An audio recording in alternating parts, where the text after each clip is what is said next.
To those who revel in reckless speculation and baseless accusations, your actions are reprehensible. Your unchecked dissemination of dangerous rhetoric poisons the political landscape and endangers lives. It's a disgrace how easily misinformation is spread, fostering a culture of suspicion and hostility. The recent assassination attempt on Trump has been twisted into another absurd conspiracy theory, showcasing the depths of your irresponsible narrative. This must end. We must demand accountability and evidence-based discourse rather than succumbing to the influence of those who thrive on deceit and division. Your reckless words have real consequences, and it's time to face them. Welcome to TFI Global, the antidote to mass delusion.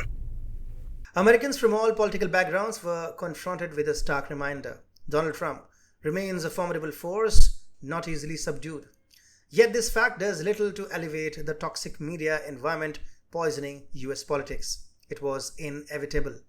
While addressing supporters in Butler, Pennsylvania, Trump was grazed by an assassin's bullet. The question of how the would-be killer got so close amidst a sea of Secret Service agents is for another day. The real concern now is identifying what incited this act of political violence.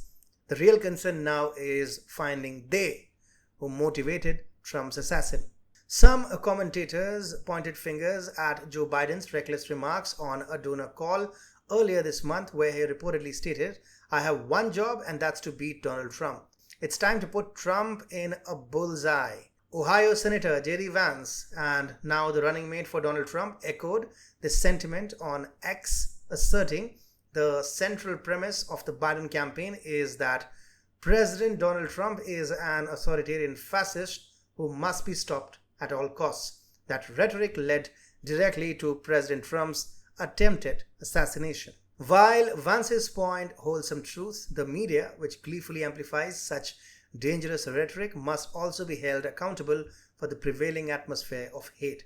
We frequently hear about individuals being politically motivated, but we must also consider those who are media motivated.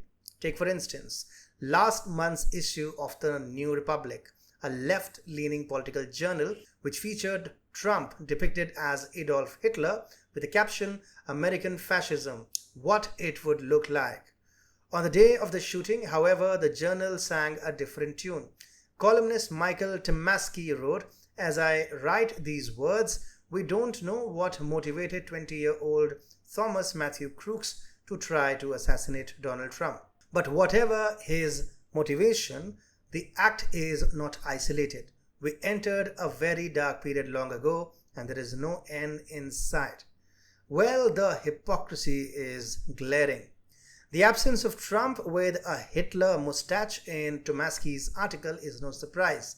After wading through countless hypocritical pieces lacking self-awareness, it becomes clear that the political landscape is skewed in favor of Democrats. Despite near equal support for Republicans and Democrats among the electorate, the liberal left's dominance in the national media gives them a broader reach. Consequently, Democrats trust the media more because it often mirrors their own values.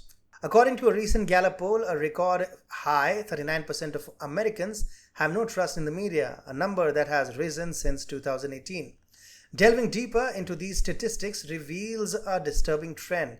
58% of Democrats express trust in the media compared to just 11% of Republicans. It's no wonder that propaganda is a term increasingly used to describe the current media environment, influencing not just news but public perception. Consider the coverage of Black Lives Matter protests in May 2020.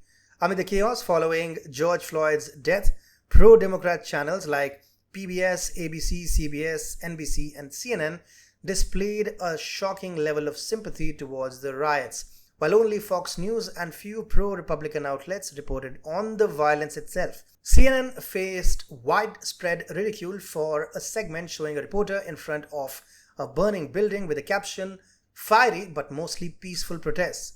Many Americans were unaware that the riots caused between $1 billion and $2 billion in property damage, the highest recorded from civil disorder in US history. This illustrates the media's power to twist any story or individual to fit its narrative.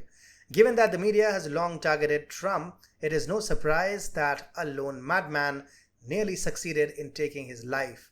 This toxic rhetoric, amplified by a complicit media, creates a perilous environment where political violence becomes increasingly likely. It's time to hold these purveyors of misinformation accountable for the dangerous consequences of their action.